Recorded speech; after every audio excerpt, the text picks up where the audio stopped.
Selamat pagi anak-anak. Hari ini kita akan kebaktian lagi ya. Guru harapkan kalian tetap semangat.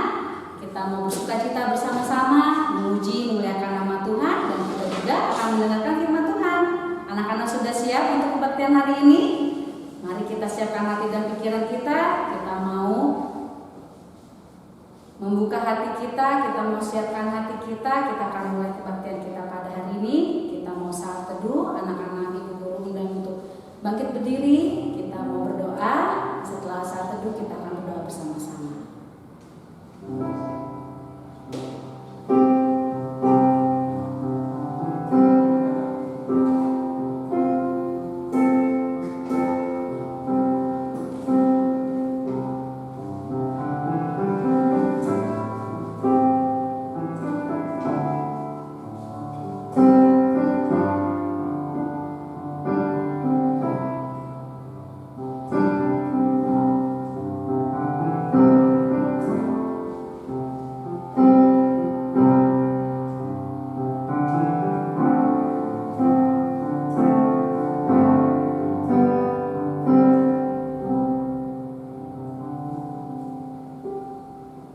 Mari kita bersatu dalam doa.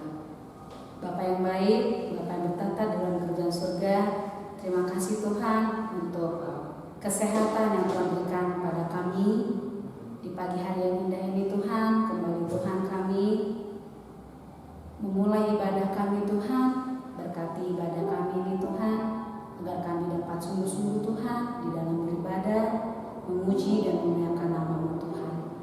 Tuhan, kami juga mau berdoa bagi setiap guru-guru yang ambil pelayanan pada hari ini. Terima kasih Tuhan, kami siap untuk beribadah, memuji dan memuliakan nama-Mu Tuhan. Terpujilah Engkau Tuhan, kini dan selama-lamanya, di dalam nama anak-Mu, Tuhan Yesus Kristus, Juru Selamat kami telah berdoa. Amin. Nah anak-anak, sekarang kita akan mulai untuk menyanyikan lagu ya. Memuji nama Tuhan, kita mengangkat pujian Bapa Engkau sungguh baik.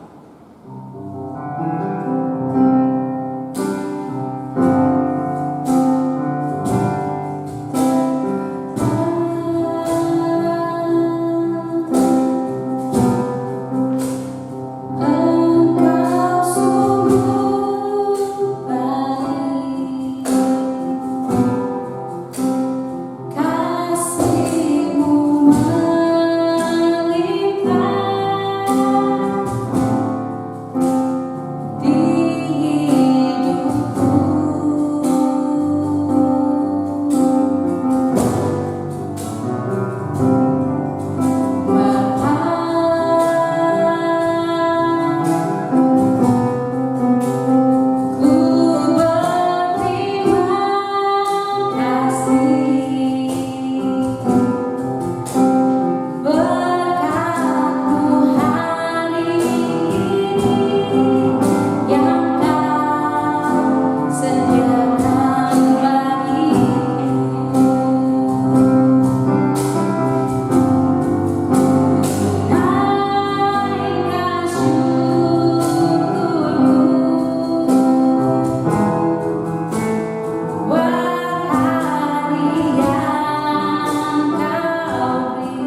Ya anak-anak, masih tetap bersuka cita?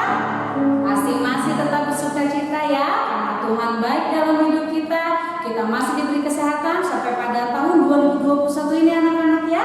Karena kita mau bangkit kembali untuk menyanyikan lagu puji-pujian untuk Tuhan. Kita mau angkat pujian Kudaki-daki Gunung yang Tinggi. Nanti sambil bertepuk tangan ya.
Lipat tangannya, tutup matanya, kita mau berdoa untuk mendengarkan firman Tuhan. Mari kita bersatu dalam doa. Terima kasih Tuhan, kami sudah menaikkan puji-pujian Tuhan. Kiranya Tuhan, puji-pujian yang kami naikkan itu dapat menyenangkan hati-Mu Tuhan. Dan sebentar Tuhan, kami siap untuk mendengarkan firman Tuhan. Berkati kami Tuhan, agar kami dapat sungguh-sungguh di dalam mendengarkan firman Tuhan. Biarlah firman yang boleh kami dengar pada hari ini dapat menjadi rema dalam kehidupan kami. Terpujilah Engkau Tuhan, kini dan selama-lamanya. Di dalam nama anak-Mu, Tuhan Yesus Kristus, Juru Selamat kami telah berdoa. Amin. Selamat pagi anak-anak. Selamat berjumpa lagi di dalam chapel kita pada pagi hari ini. Kita mau mendengarkan firman Tuhan kembali ya. Hari ini kita akan belajar bagaimana percaya bahwa Allah melindungi aku ya, di dalam 1 Samuel pasal 18 sampai dengan 20 ya.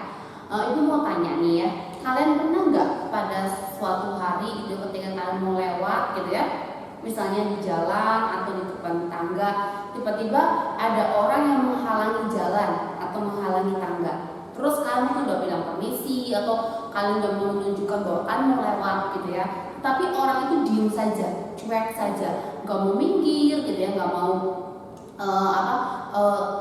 mempersilahkan kamu lewat gitu ya. Pernah nggak? Ya mungkin ada yang pernah ya. Kalau saat seperti itu biasanya apa yang kalian rasakan?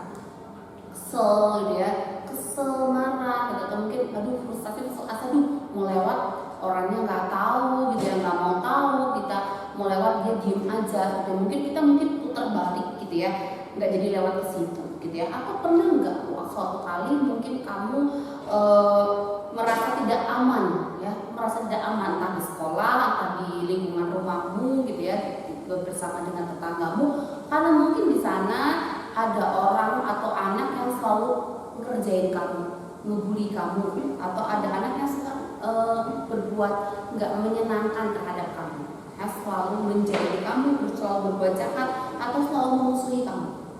Pernah punya pengalaman seperti itu? Kalau pernah, apa yang kamu rasakan? Ya, kau mungkin sedih, kau mungkin marah, kau mungkin kesel gitu ya, rasa seperti itu. Nah, hari ini kita akan belajar dari seorang pemuda bernama Daud gitu ya, yang pernah merasa tidak nyaman di dalam kehidupannya. Kenapa gitu ya? Karena ada orang yang mau mencelakai dia terus menerus.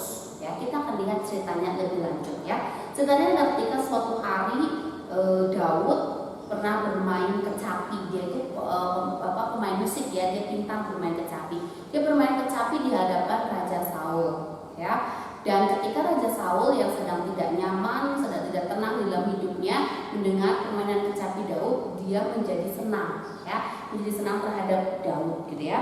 Nah, dan suatu hari juga Daud pernah berhasil mengalahkan raksasa Goliat ya. Kalian mungkin pernah dengar ceritanya, Daud mengalahkan Goliat ya. Ia bisa melakukan itu karena ia percaya akan kuasa dan kebesaran Allah ya. Saul senang, dia melihat keberhasilan Daud saat itu, lalu menghadiahi Daud dengan jabatan panglima perang ya. Setelahnya banyak orang yang akhirnya memuji-muji Daud, yang mengagumi Daud karena kehebatan Daud. Dan lama-kelamaan Saul menjadi iri, Saul menjadi gak senang dengan apa yang diraih oleh Daud ya. Kalian pernah iri, merasa gak senang dengan keberhasilan orang lain ya. Saul menjadi iri terhadap Daud karena Daud banyak yang muji gitu ya. Orang bilang bahwa Daud itu lebih sukses daripada Saul gitu ya. Saul gak suka kalau orang-orang banyak memuji Daud, menghormati Daud ya.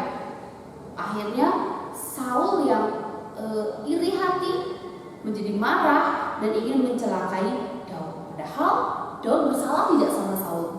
Pantas gak Daud mendapat celaka daripada Saul? Pantas gak kalau Saul melakukan hal yang buruk terhadap Daud? Enggak, dia gak punya salah apa-apa terhadap Saul gitu ya. Dia gak berbuat jahat terhadap Saul, tetapi Saul berbuat hal yang buruk terhadap Daud. Karena apa? Karena rasa iri hatinya ya terhadap Daud ya. Apalagi gitu ya, setelah mendengar bahwa Daud nantinya adalah orang yang dipilih oleh Allah untuk menggantikan Saul karena ketidaktaatan Saul. Saul menjadi tidak taat kepada Allah ya, maka Allah mengambil tahta Saul dan memberikannya kepada Daud. Pernah nih ya, suatu kali gitu ya, ketika seperti biasa gitu ya, Raja Saul sedang tidak tenang gitu ya, lalu dia meminta agar Daud bermain kecapi gitu ya. Ketika Daud bermain kecapi, kali ini Saul tetap tidak merasa tenang ya. Malahan apa yang dilakukan ya, dilakukan oleh Saul ketika itu adalah dia ambil tombak, dia lemparkan kepada Daud. Untungnya Daud berhasil menghindar sehingga tombak Saul tidak mengenai Daud ya. Daud berhasil menghindar ya. Nah, iri hati Saul inilah yang membuat Saul berkali-kali mencelakai Daud. Dia nggak suka, dia nggak suka kalau Daud yang akan dipilih oleh Allah. Bukannya dia mendukung, bukannya dia sadar diri gitu ya. Oh iya, aku sudah berdosa, aku bersalah, sehingga Allah melakukan hal seperti itu gitu ya, kemudian harus jadi bertobat. Tapi justru dia melakukan hal yang lebih jahat gitu ya, mau membunuh orang yang diurapi Tuhan gitu ya, mau membunuh orang yang dipilih oleh Tuhan gitu ya. Dan ini membuat Tuhan juga nggak suka dengan tindakan daripada Saul ya. Saul melakukan hal yang buruk gitu ya, dan semakin menjadi-jadi yang dilakukan oleh Saul. Berulang kali Saul ingin melenyapkan Daud, ingin mencelakai Daud. Suatu kali Saul pernah ya mengirim Daud ke medan perang dan ke pertempuran. Harapannya nih, Saul berharap Daud akan terbunuh di medan perang ya, dia mati di medan perang sana. Tetapi karena Daud memimpin pasukannya dengan sangat baik, bukannya mati, malahan dia mendapat kemenangan ya. Dan semakin banyak orang yang akhirnya memuji-muji Daud dan menghormati serta mengasihi Daud. Wah, kira-kira apa perasaan Saul mendengar hal ini? Ya, tambah marah, tambah kesel, tambah iri ya, tambah ingin mencelakai Daud. Semakin iri, dia suruh anaknya sekarang dia suruh anaknya Yonatan dan pasukannya untuk menangkap dan membunuh Daud. Wah, sekarang apa yang dilakukan oleh Saul lebih lagi gitu ya. Tetapi bukannya mencelakai Daud, menangkap Daud, Yonatan malah membantu Daud. Ya, ternyata Yonatan dan Daud bersahabat, mereka saling mengasihi, dan Yonatan tahu perintah Allah ayahnya adalah perintah yang salah. Bukannya dia mau membantah orang tuanya, bukan dia anak durhaka, tetapi dia lebih taat kepada Allah. Yonatan tahu kalau Daud adalah orang yang dipilih oleh Allah.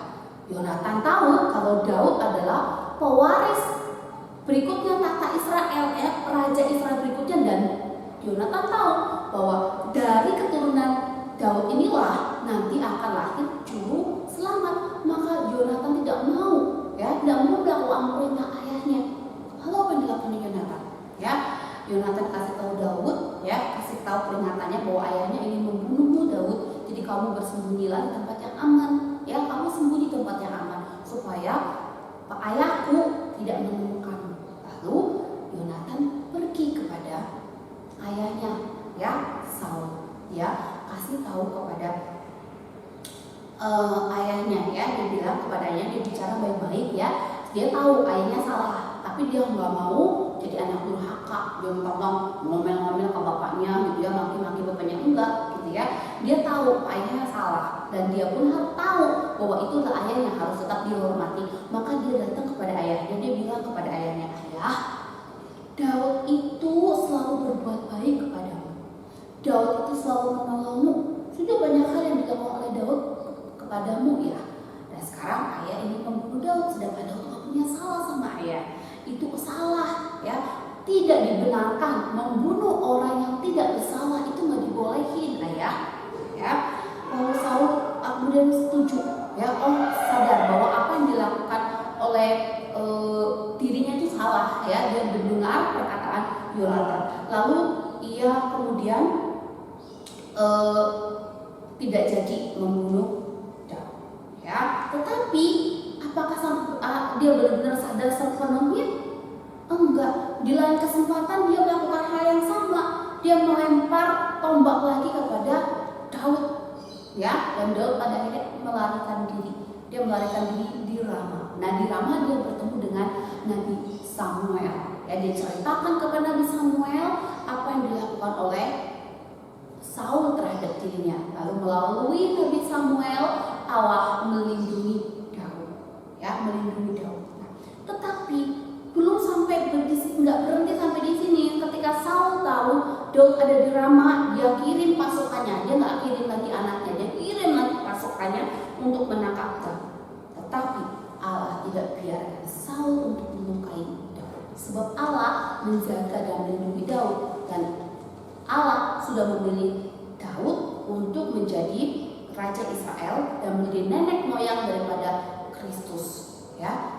Maka janjinya itu tidak akan pernah diingkari. Maka usaha apapun yang dilakukan oleh Saul itu di dalam kendali Allah ya. Allah jaga, Allah lindungi, Allah gagalkan rencana demi rencana Saul terhadap Daud ya. Allah pakai Yonatan sekali lagi untuk melindungi Daud ya.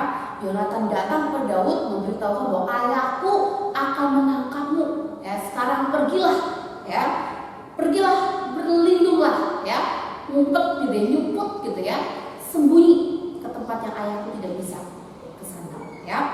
Nah, kalau kamu jadi Daud nih ya, apa yang akan kamu rasakan dan apa yang kamu lakukan ya? Mungkin kamu bisa aja putus asa gitu ya, kamu marah, kamu takut gitu ya, atau juga kamu bisa percaya kepada Allah ya. Nah, saat kita sedang sedih, saat kita sedang marah, saat kita sedang takut gitu ya, itu tandanya kamu disuruh untuk percaya kepada Allah. Itu tandanya kamu disuruh untuk berlindung kepada Allah. Itu tandanya kamu disuruh untuk mencari pertolongan kepada Allah. Saat kamu takut, saat kamu kecewa, saat kamu gelisah, saat kamu sedang tidak nyaman, bahkan saat kamu marah gitu ya, saat kamu iri hati gitu ya kepada orang lain, itu tandanya Allah sedang menunggu kamu, menyuruh kamu untuk datang kepada Allah. Berlindunglah kepada Allah, minta pertolongan kepada Allah ya. Minta Allah untuk menolong kamu ya, supaya kamu bisa percaya bahwa Allah akan melindungi kamu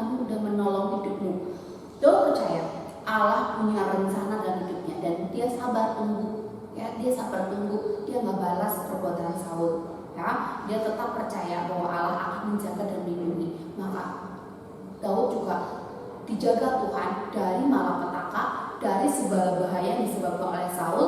Dan Tuhan pakai siapapun, pakai Samuel, ya, pakai Yonatan, bahkan pakai orang-orang sekeliling Daud untuk menjaga dan melindungi Daud sampai janji Allah digenapi di dalam diri Daud. Ya, Daud percaya pada Allah bahkan saat Saul mengejarnya, ya, dan mau mencelakainya, Daud percaya bahwa Allah mampu untuk menjaganya. Ya, nah demikian juga dalam hidup kita, Allah mampu menjaga kita, Allah akan melindungi kita sebab Tuhan untuk pegang kendali.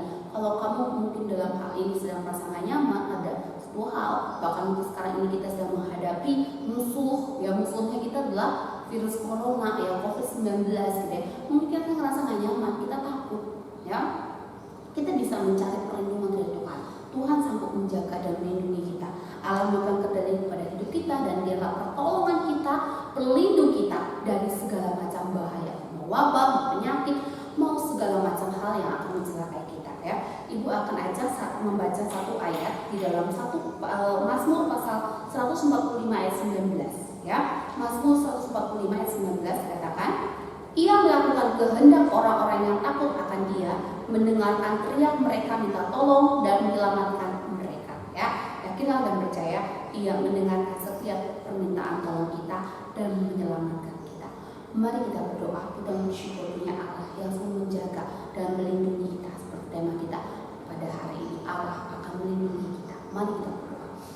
Bapa dan Kerajaan Surga, kami bersyukur Tuhan untuk kesempatan pagi hari ini kami sudah mendengarkan firman-Mu melalui kehidupan Daud. Kami percaya bahwa Engkau juga akan menjaga dan melindungi kami dari segala macam bahaya, hal-hal yang buruk dalam hidup kami. Bahkan saat ini kami sedang menghadapi wabah pandemi COVID-19 yang begitu menakutkan kami, tetapi kami percaya bahwa Allah pegang kendali atas hidup kami dan Allah akan menjaga dan melindungi kami setiap kami berteriak untuk meminta pertolongan dan perlindungan dari Tuhan, dan Tuhan akan menyelamatkan kami. Terima kasih Tuhan untuk firman-Mu pada pagi hari ini. Biarlah kami boleh menjadi dikuatkan kembali, kami diingatkan kembali untuk senantiasa berteriak kepada Tuhan, meminta pertolongan dan perlindungan Tuhan. Di dalam nama